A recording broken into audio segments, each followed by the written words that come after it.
I'm here with Lexi now, and you touched her before.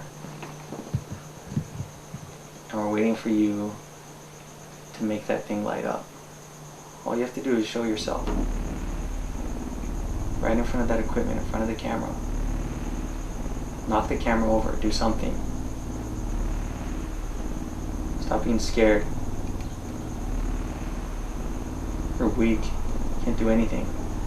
When we went to the upstairs room, I set up our investigator camera facing the EMF detector. So then I tried to provoke the entity. Knock the camera over, do something. That's all you have to do, and we'll leave you alone. I'll have you removed from here. You know I can do that. When we were in there and I was provoking, I know she got very scared. She's covering her eyes. She wouldn't sit down, and she kept her flashlight by her side. They told me you like hiding in the corner. Why don't you come out?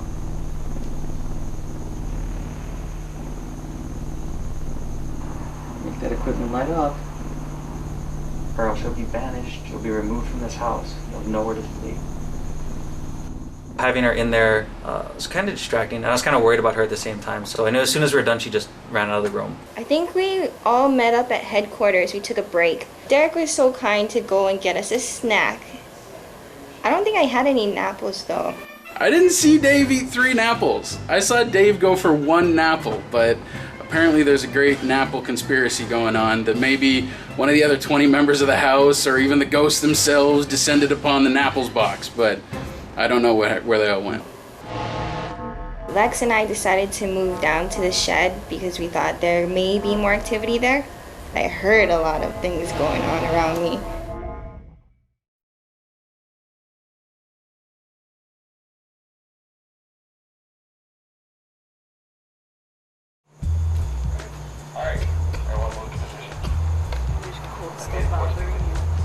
Yeah, it's just some of those irritating coughs.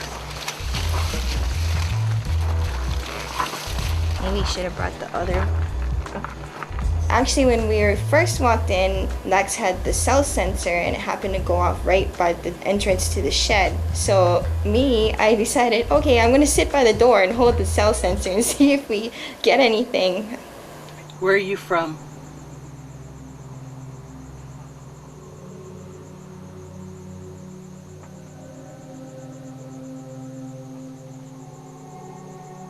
What's your mission?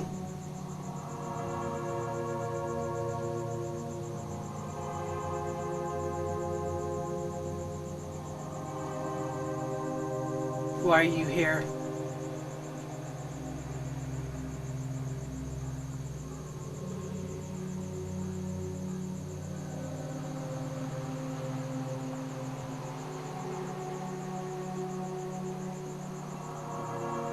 Why do you hang out over here?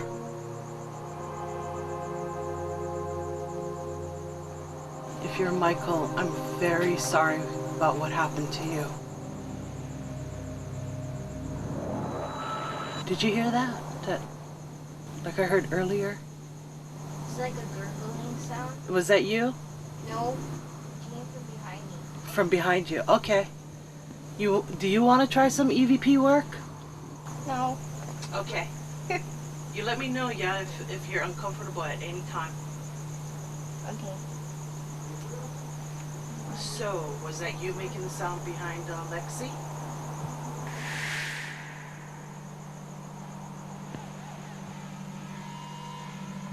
Come a little bit closer and talk to us here.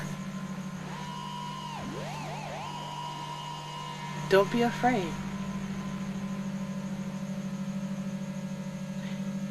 Just let us know what's going on. These guys don't want you out of here. They just want to know what's going on.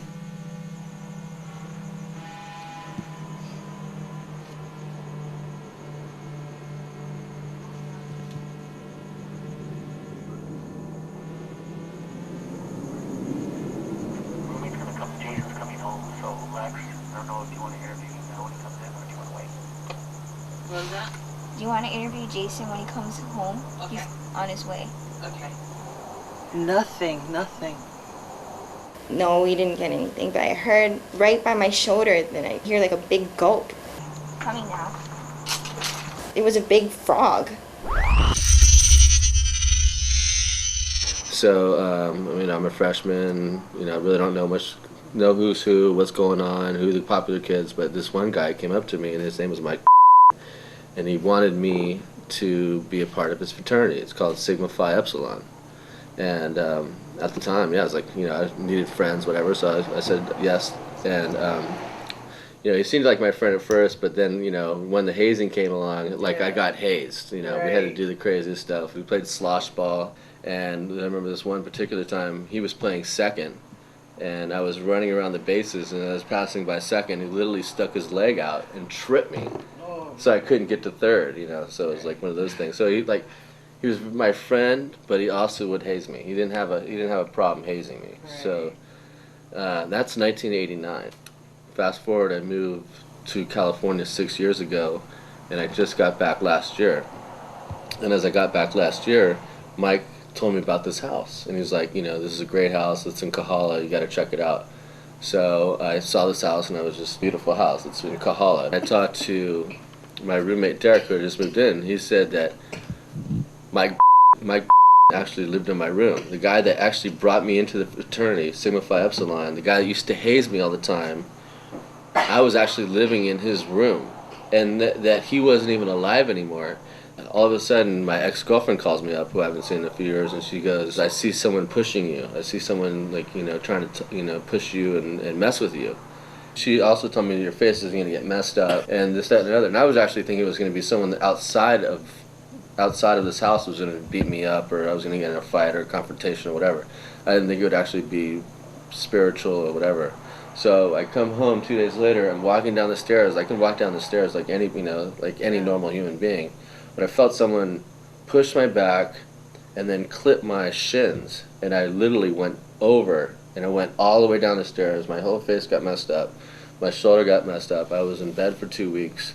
And it felt like it was a hazing. It felt like, I just got hazed, And I shouldn't be afraid, but I am, because it's so different from what I'm accustomed to. It's easy to talk to you guys about it now, but, when I'm alone at 4 in the morning, it's a little more, it's freaky, it's scary.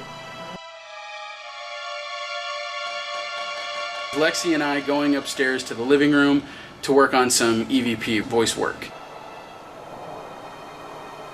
Is there anyone in here not on our team?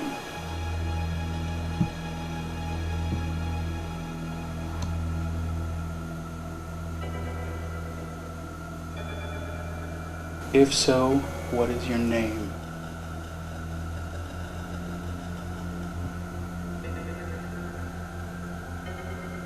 Is there only one of you?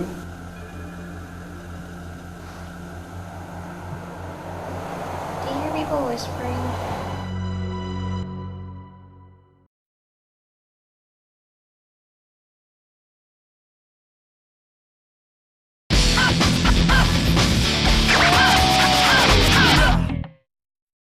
I ended up with Matt in the living room, which is where some of the people in the house experienced a choking sensation. I was not down to try and feel the choking. We sat down, began asking questions, I'm gonna lay back for a while. Maybe catch them in sleep.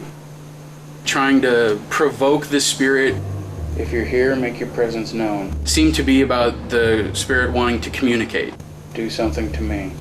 So why not give it that opportunity? I guess we just kind of ended up in a conversation because I was trying to practice doing EVP work and then I ran out of stuff to talk about. Our final investigation for the night was in the deceased room. That's where Jason now lives. We brought in Dave, Charlie, Lexi, and myself to do some EVP work. We're doing EVP work. Go. Is there anyone in here you feel you can talk to? There's someone else in here besides us. And I believe that we caught an EVP. Okay, I don't know if it's just me, but I feel like I'm rocking. Put your feet down. I can't, I'm too short. I mean on the bottom left.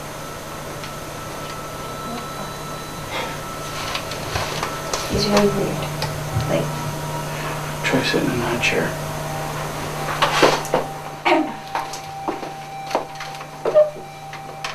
Pretty sturdy. Anything there? It's only like a 2-degree change. Sure. Were you moving the chair that Lexi was on?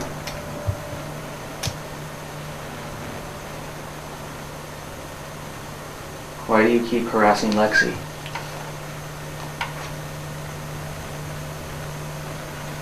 Why don't you bother Matt? You have an EMF button? Yeah, I see. It's like 100 degrees on this phone. What? There's no energy change with this. Here, make the chair move now. Can you make it move with Dave's fat ass?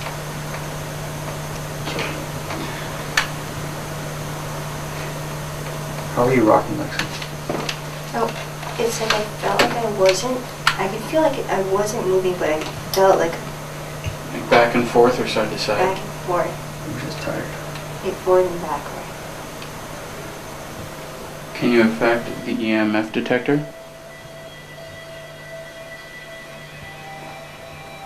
Matt, wait in between your questions for a while.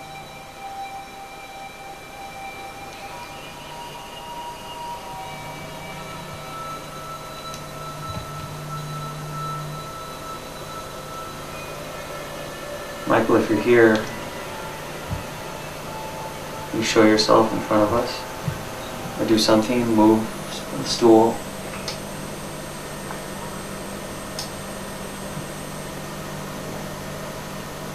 Can you turn the fan? So being that the first time we had cameras out there with us and we're filming for the show, it was kind of chaotic in the beginning. I was kind of worried that we're all over the place, but things settled down. We did a great investigation. I think everyone stepped up. I worked in television, and so I'm familiar with rolling cables. It was a great investigation. We got to work out some technical bugs.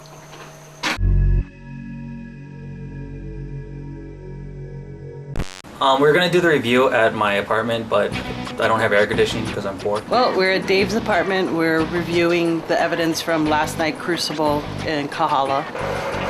Right now I'm reviewing the investigator handycam that was being held by Charlie through his investigations. I'm reviewing the video from the shed.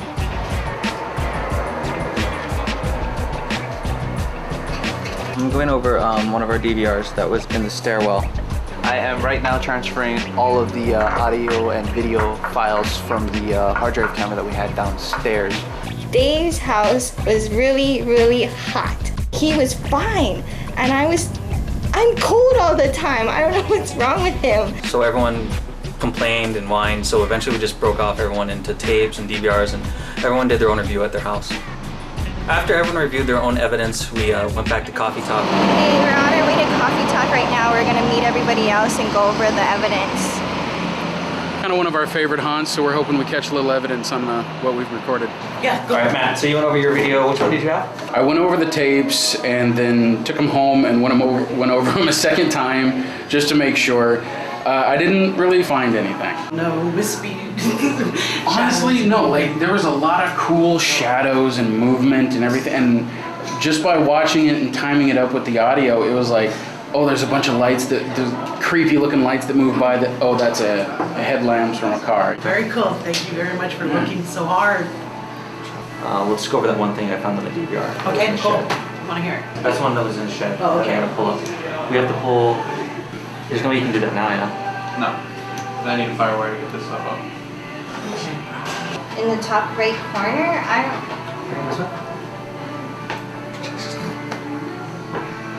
Top right, so looking there.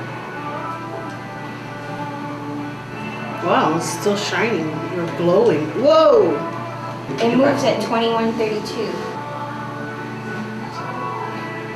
Oh, bug. That was a bug. We picked up a couple of light anomalies from the balcony down at the shed. There are 3 pictures in a row. They were very interesting. It actually looked like the figure of a person. We cheered about it, thinking that we caught something, but of course we had to go back and debunk. The kiln or whatever the teepee thing is right there, and that's just a big metal cylinder. So if someone turns on their flashlight, that could have been. Okay. You guys were in Jason's room at the end of the night. Dave just asked, is there someone else in here besides us? And then there's a reply.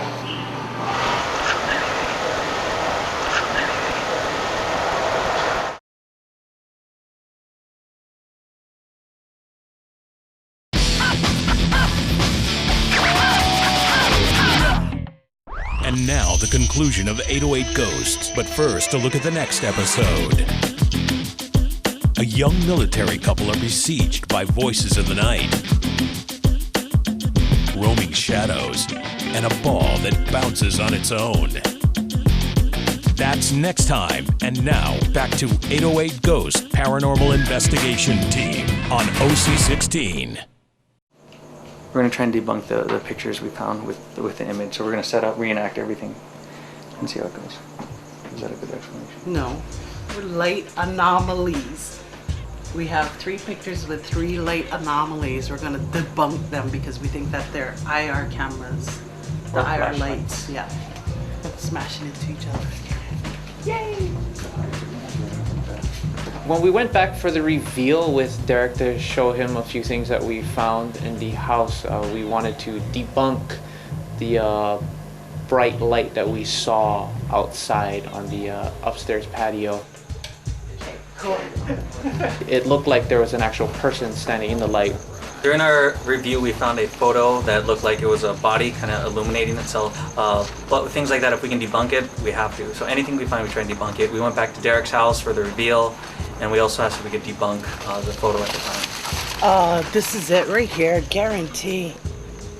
Yeah, guarantee. But what do we have an outline? During the investigation, Devin took some night vision shots of the shed from the balcony.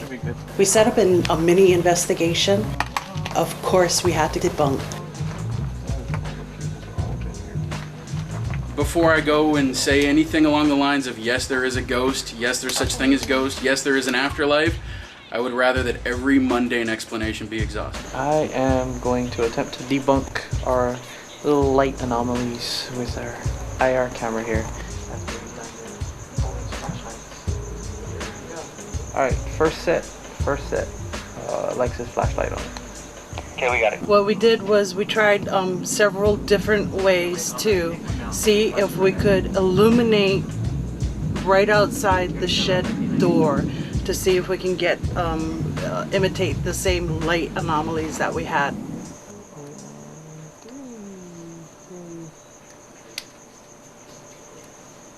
Alright, next one, both on.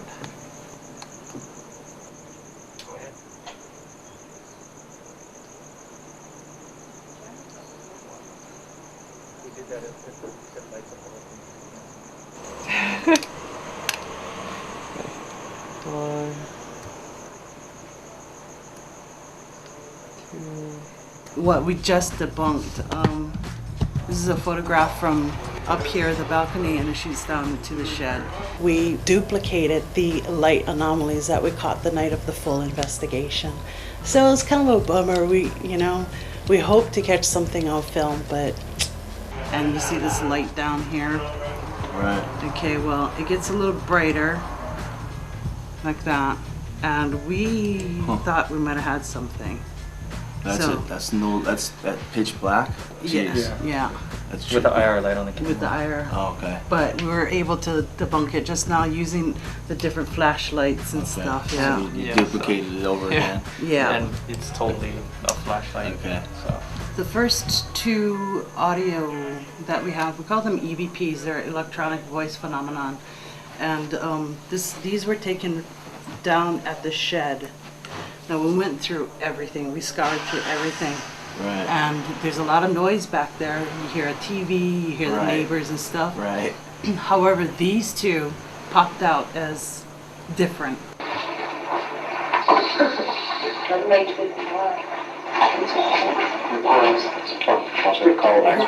It's an underlying, it almost sounds like, what is that, Lord of the Rings, precious? It's got that kind of, Gollum. yeah, I heard the first tss. Is that the intro to it? yeah.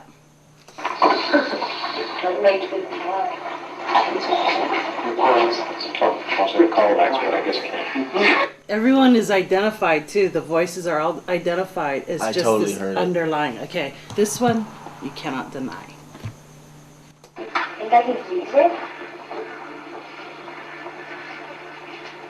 So long as it doesn't make noise.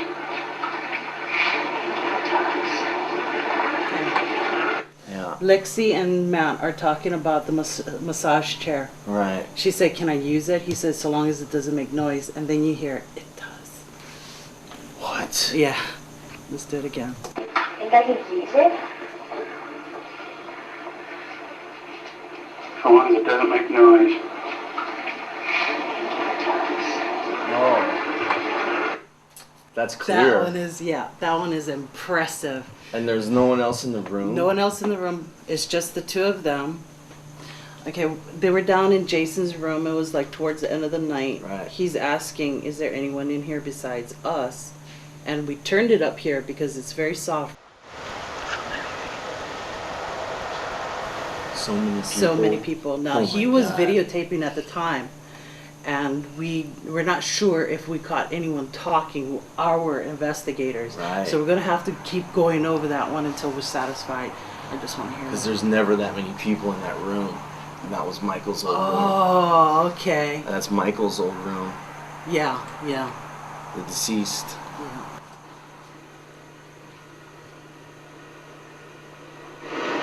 I heard it. So many people. Yeah. Okay. That's clear. That's as what we hell. got. First of all, I thought that Derek was an incredible host. They gave us free ride of the entire home. We could set up the way we wanted to, run through it. He didn't care how long we stayed there.